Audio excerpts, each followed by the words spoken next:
Hi everyone, today we're going to talk about the 1911. There are millions of videos about the 1911 already, we know that, right?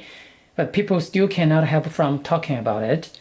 And actually it's quite funny that there are endless debates about 1911 is better or the Glock is better. I believe each of them are very, very good actually. But I believe one reason why the 1911, which is designed more than 100 years ago, still has so many fans. It's just because of the beauty of it. Take a look at it. It's so gracefully designed, right? This one is a Remington R1 enhanced. And take a close look at it. All the metal surfaces.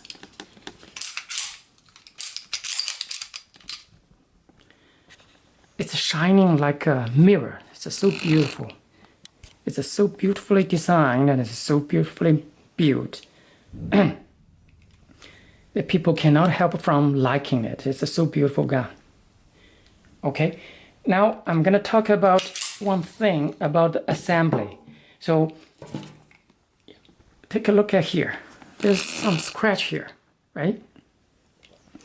So the scratch is caused when you're doing assembly, when you're trying to push this thing back. So let's take a look at it.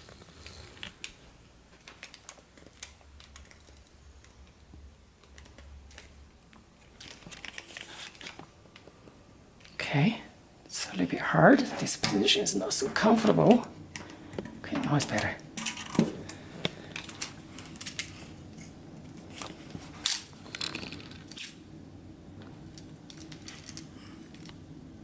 Let me take this off.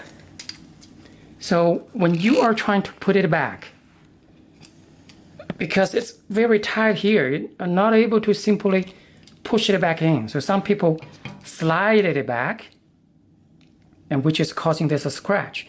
And I find some trick about that is to use a small tool, which is a barbecue stick. So you can see that this thing is sticking out, but there's a spring holding it behind. So if you push this thing back a little bit, it's going to be easier for this thing to come back. So try that.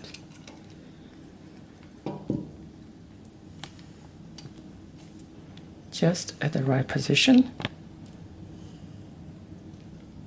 Hold on. Yeah. And push this back.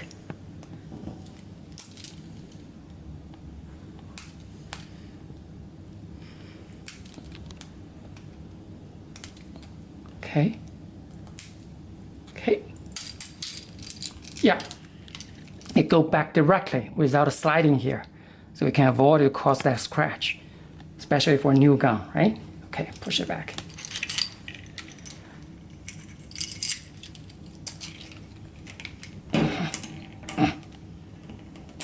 Okay. Let's put in a dummy round.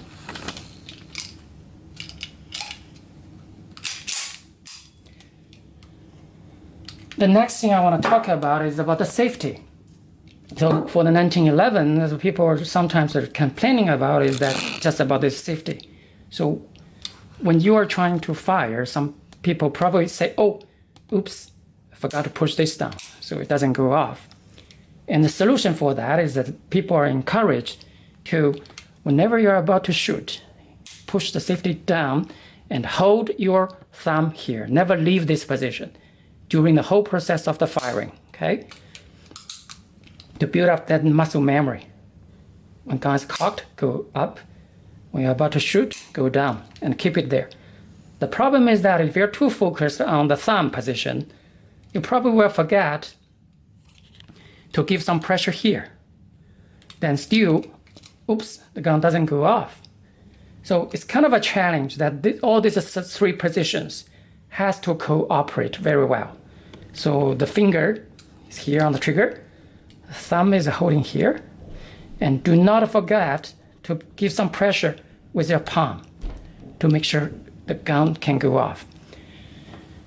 This is kind of a challenge, but it's all about practice. If you practice good enough, it's not that hard actually. The next thing I want to talk about is the holding position. Okay, so normally when the people are grabbing a gun, they will just do like this, and then put the finger here and make the shooting. But according to the experts, that's not good for the accuracy. So when you're picking up the handgun, the first thing you do is to give the priority to this trigger finger.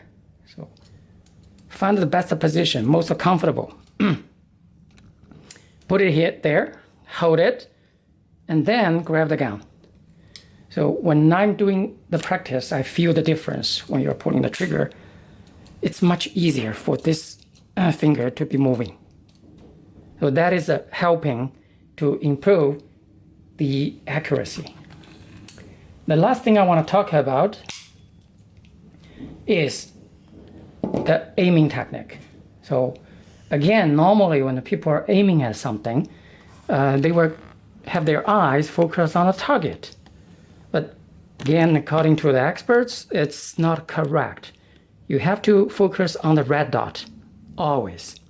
That is better for the accuracy. And I find there's another advantage of doing that. That is when you are focusing on the red dot, and when you are pulling the trigger, the small, very minor movement of the barrel, you will notice that if your eyes are focused on the red dot. If your eyes are focused on the target, you probably will just ignore that minor movement that is critical for accuracy. When you can notice that movement, you know how to improve during the practice, right? So that's just some small tricks about 1911 and some techniques. So hope you enjoy your gun. Thank you and goodbye.